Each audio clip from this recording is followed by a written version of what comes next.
Welcome to week 2. Your season is over. Unfortunately, Uncle Lou is not able to be with us, so I will try to fill that void as best I can. There have been multiple people who have asked me to make this video. I will not be able to do it as good as Lou. That is not my intention. My intention is to simply put out the video that several people asked me to make. So I'm sure Lou will be back with us soon, and then he can recover from whatever disaster I make of this. So, but yeah, that's not what we're here for. Good morning in that. This is cousin Brett. Unfortunately, Uncle Lou will, he hasn't put out anything yet, but fortunately he'll be putting out something soon. So, but that's not what we're here for. What we are here for is your season is over week 2. And man, did we have some doozies. Doozies it is. So I was not able to gain access to Uncle Lou's copious notes, but I didn't really need them. So let's start off with my favorite losers. That's right, losers. Notre Dame. This had to be the funniest game I watched all day. This had to be the funniest game I watched all day. Now don't worry, Texas A&M. We'll get with you in a minute. But yeah, choke. Yeah. So what is going on over at Notre Dame? This is clearly not a quality football team that we all kind of thought and hoped it was at the beginning of the season, myself included. Thanks for duping me, Notre Dame. Terrible performance. Talking to you. This game was abysmal. How do you lose to Marshall? Marshall? Really? Marshall? You guys absolutely failed at this. Had an opportunity to win this game multiple times and just chose to throw the game away. Congratulations, your season's over. But nonetheless, there was somebody who did a worse job. Texas A&M. How did you lose to App State? App State. I can't remember the last time App State won a football game. Ever. I mean, you schedule a cupcake. Okay, fine, so be it. You're supposed to be the team in the West that's supposed to challenge Alabama. With all those supposedly bought players. Got players over here scrubbing their... no, wait, that's LSU.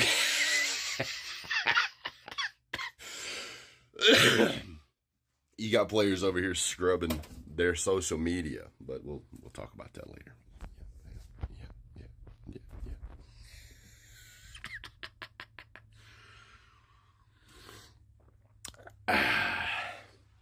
So you spend all this money on these NIL deals. I'm not saying the college did. I'm saying the school's supporters did. They spent all this money on these NIL agreements, and what did it get you? One of the worst wins, excuse me, one of the worst losses I've ever seen at Texas A&M. This is embarrassing. You guys slid a paper plate out onto the 50-yard line and took a giant doo for 4 quarters. You guys should have been absolutely demolishing App State. But that's not what happened. That's not what happened. You guys single-handedly threw away your season and at the same time completely embarrassed all of the people that donated money to these NIL agreements.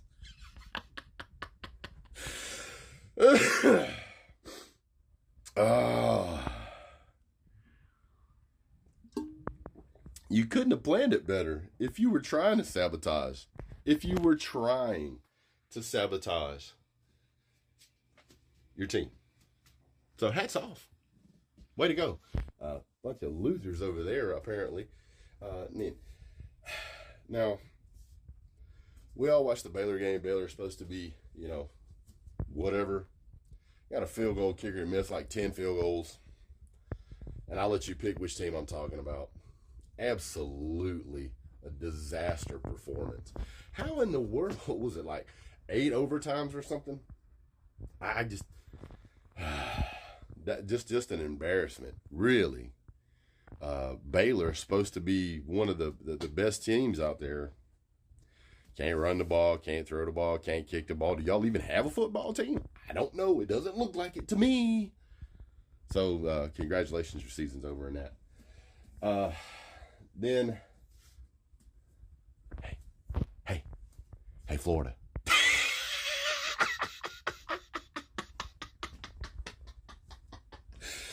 Florida's back. Florida's back.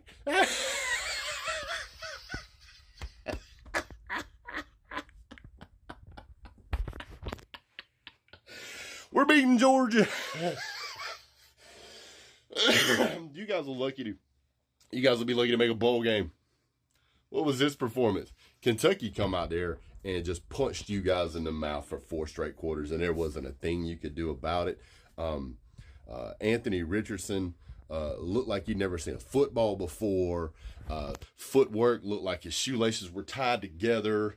Wide receivers couldn't catch a cold. But you're beating Georgia. You're not beating Georgia. Your season's already over. Your season's over. Yeah, and that. So, how about Oregon? Oregon looked good, didn't they? Oregon's like, yeah, let me show you something. Let me show you. Wait, that didn't mean anything. That loss against Georgia, that means nothing. Don't look over here. Whew. Talk about pull yourself up by your bootstraps. What, they hang like 70 on them or something crazy? Yeah, but guess what? Georgia's still number 1. Finally. Alabama didn't look all that good against Texas either. Congratulations, Texas. You might actually almost be back. Almost. I don't know what it is about Texas. Texas always seems to find a way to pull the Barney Fife of college football. They will snatch defeat from the jaws of victory. Absolutely terrible and embarrassing. Alabama. I don't know that Texas was playing that good so much as that it was playing. Alabama was playing that bad. How can you possibly play that bad? But you got Will Anderson jumping off sides every other play, something like 15 or 30 different penalties throughout the entire game. The most in the Nick Saban era, but it's not a rebuilding year though. It's not a rebuilding. No, we're just as good. Not to mention all of the calls that they got wrong. I'm not here to debate whether or not the safety in the end zone was a safety or whether that would have been the defining factor in the game. What I am here to tell you is that the officiating was terrible. So here for the first time, referees, your season's over. Nobody's going to trust you guys on these close calls anymore. I don't want to hear that it was a Big 12 or Pac-12 or ACC or SEC or M&C conference referees. You guys, referees, slid the biggest plate out onto the 50-yard line and then took turns taking a hot, steamy doo-doo for all 4 quarters. So this is the worst, absolutely worst refereeing I've ever seen. Congratulations, Mr. Striped Shirt wearing guy. Even with instant replay, you couldn't figure out that if the shin is touching the ground, and there's multiple views. So before you guys start hating, multiple views of the shin on the ground. Go look up the rule. Shin on the ground equals down. Down. Oh, terrible. Ewers goes out. Quentin Ewers, whatever his name is. Mr. Mullet Man, he goes out in the first quarter. Shoulder injury.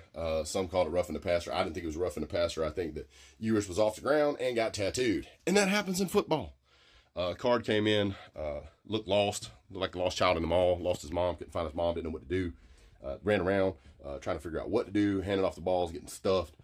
I'm a firm believer, and there's even a ton of Alabama fans that also believe this, that if he would have stayed in the game, Alabama would have lost. So, you don't want to say Alabama, your season is over, but you kind of want to say Alabama, your season's over. Because if you're an objective Alabama fan and you watch that game, you can't turn around and say that Alabama, Texas played a hard-fought game, and then Georgia beats the brakes off of Oregon, and Oregon was just overrated. They're overrated. Come on, guys. They just hung like 70 points on the team they played.